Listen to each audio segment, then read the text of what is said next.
O que as nossas ruínas nos contam?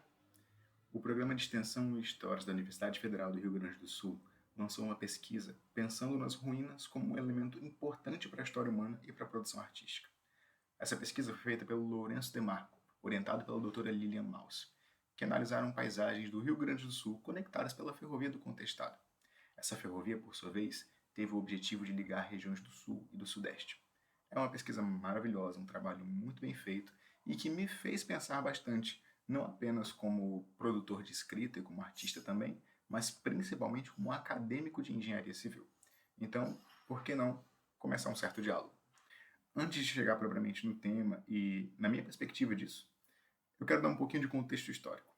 A Ferrovia do Contestado é uma ferrovia com mais de um século de história, tendo até envolvimento da falecida Brazil Railway Company, que, para quem não sabe, chegou a controlar 47% das ferrovias brasileiras e foi a mesma holding que havia criado a Southern Brazil Lumber and Colonization Company em Três Barras, para a exploração da madeira na floresta da Araucária, na região.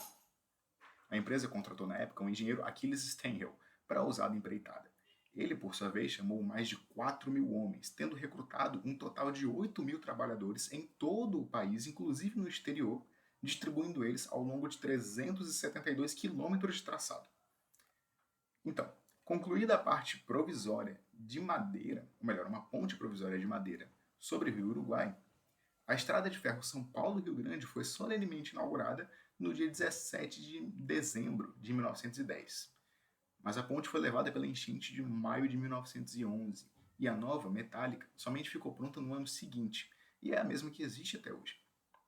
Assim, possibilitando então, finalmente, o tráfego entre trens entre os quatro estados.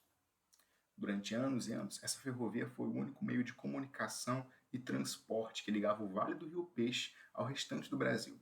Além dos passageiros, ela transportava as riquezas aqui produzidas, madeira e alimentos, e abastecia as comunidades com mercadorias compradas nos grandes centros do país.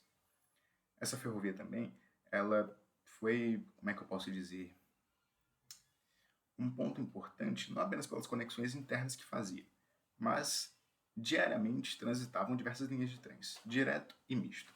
E essas composições acabavam fazendo ligações internacionais entre Buenos Aires ao Rio de Janeiro. Então foi uma ferrovia extremamente importante em quesito econômico para o Brasil.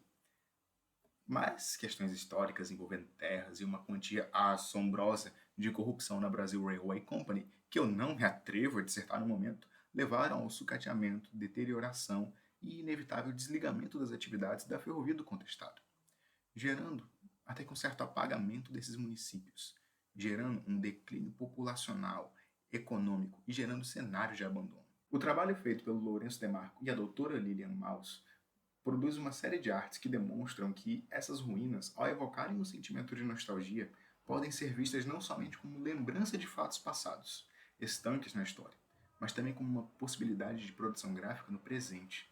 A representação de ruínas foi um tema comum na história da arte, despertando a curiosidade e indagação sobre a existência humana. A série Paisagem em Ruínas, desenvolvida pelo Lourenço, reúne um conjunto de trabalhos que investigam essa potência gráfica nas ruínas e na paisagem contemporânea.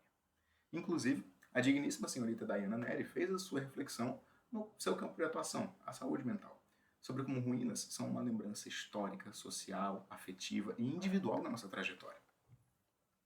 Olhando essas produções como acadêmico de engenharia e um curioso enxerido nas áreas da arquitetura, urbanismo, planejamento urbano, mas principalmente como leitor e indivíduo, esses trabalhos fazem perguntas dentro do meu próprio campo de trabalho.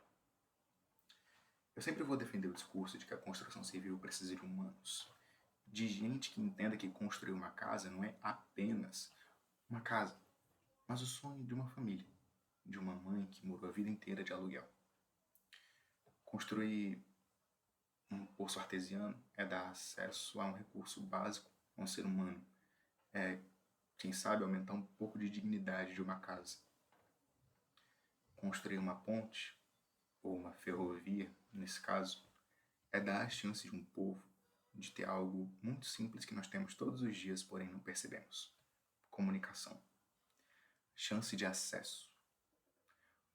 Construir modais de transporte, conectar pessoas, parte do nosso trabalho como engenheiros. É a nossa arte. Fazer ligações. Nós precisamos ser mais humanos para concluir isso.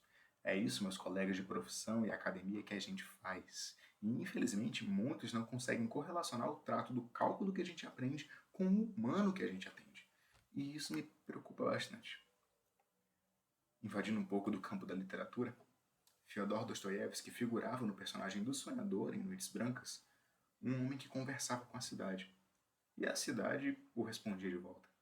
E eu me pergunto se nós, em nossos trabalhos, um tanto quanto brutalistas até, se matamos nossas cidades.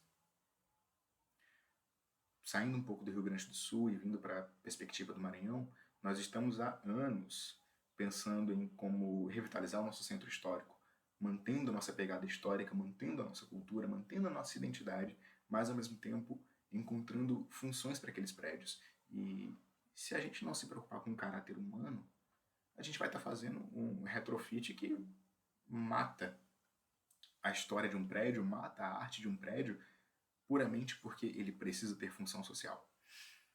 E isso me preocupa. Eu quero comunicar esse ponto, essa reflexão, esse pensamento, e também, claro, divulgar o maravilhoso trabalho desses acadêmicos aplicados.